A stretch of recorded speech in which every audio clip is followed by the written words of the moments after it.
I wonder what David, the Tottenham fan, I think, who's down under in Australia, thinks of it. David, good morning. Where are you at with the way Tottenham play under Ange? Well, I mean, Daniel Levy certainly is enjoying the entertainment business because he's turned that stadium into a multi-venue entertainment centre with his Beyonce and all the other concerts. I mean, where I stand on Ange is really, it makes no difference if CP3O or Bernie from Weekend at Bernie's in that dugout, because the reality is, and I know it's a well-worn flag run up by his well-worn pole by Simon, is that Daniel Levy can't help hone his positional play, and I get all that. But the reality is, Simon, you talk about the accountability of players and agents and managers. Mr. Levy is accountable for the operation of that football club. Has yielded one trophy in 24 years. And you talk about servicing the debt from the stadium in the Champions League.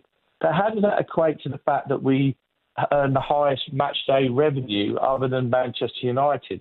The reality is, in the summer window just gone, is that we had more games this season than last season. We finished 5th last season. And that what we did to strengthen the squad is get Solanke in when we should have got a ready-to-go striker to replace Kane the year before. Like who? Sorry? Like whom? A striker last year. Well, like whom? Well, I think at the end of the day, you could have gone out and bought a recognised striker last year, a good-to-go striker. I'm not talking about spending 100 Solanke's doing okay, isn't he? Like that. Solanke's doing okay, isn't he? No, but Solanke's been an excellent buy. But, Simon, you're missing the point. When Kane left, we replaced him with Valise, who Ange got out the following January. We got an established striker in the summer. That's great, but that was a year too late. And he's brought in 2 youngsters who, unfortunately for them, the PR and comms department that was sending them as established players, and Langer said they were ready to go first-team players. And we saw the return of Timo Werner, a man who was on Leipzig's bench until we plucked him from obscurity last season. So where do you think the manager's in all this then? I mean, where do you think... I mean, ultimately the manager must have something to say. I agree with you on Timo Werner. I think that's slightly curious. But where do you think the manager is on this then? I think the manager is, as is most of the other managers that we've had there, they have to put on some kind of a face, and I know you'll point to Conte and Mourinho latterly, that they are happy with the business that's been done in the summer. They feel that they've been supported, etc., etc. But, we're playing more games this season with a worse squad than last season. I agree with Højbjerg and Skip going out the door because they weren't suited to the way we played. But they were Premier League ready-to-go players, and they've been replaced by youngsters. As far as we were aware, he wanted Neto, or he wanted Eze, or he was after Conor Gallagher all summer. Yeah. And we are short. So David, before you go, and I like the call, and thanks for calling all the way from Australia, in a sentence or two, do you back Ange and do you back the way that he has Tottenham playing? Do I back Ange the way that he plays? I'd back Ange if he's properly backed by the ownership.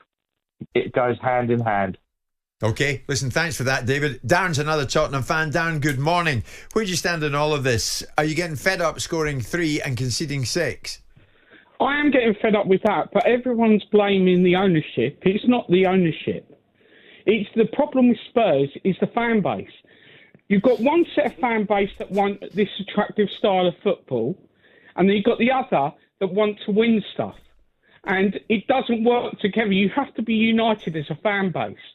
We are not going to win anything because the fans were moaning when Mourinho was there and we were in a final. So what does the chairman do? Go and sack him?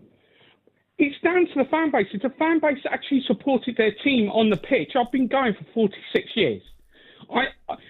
We are the most divided fan base since the 80s of Spurs. We used to play like this, but we won things in the 80s. Right. The difference is we don't win things now, and some of it's down to the fan base because they keep moaning when we get a manager who's a winner because he doesn't play the way Spurs want to play. And Darren, Christmas is just around the corner. We're all got a spring in our steps, and we feel good about life. Do you go along with it?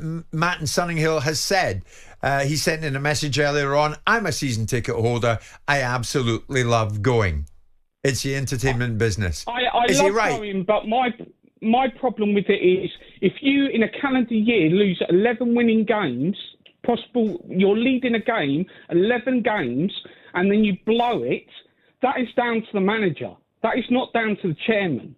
That is down to the manager. Yeah. Yeah, Darren, thank you for that. Jim White and Simon Jordan.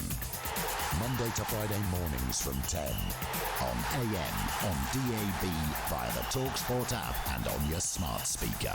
talkSPORT.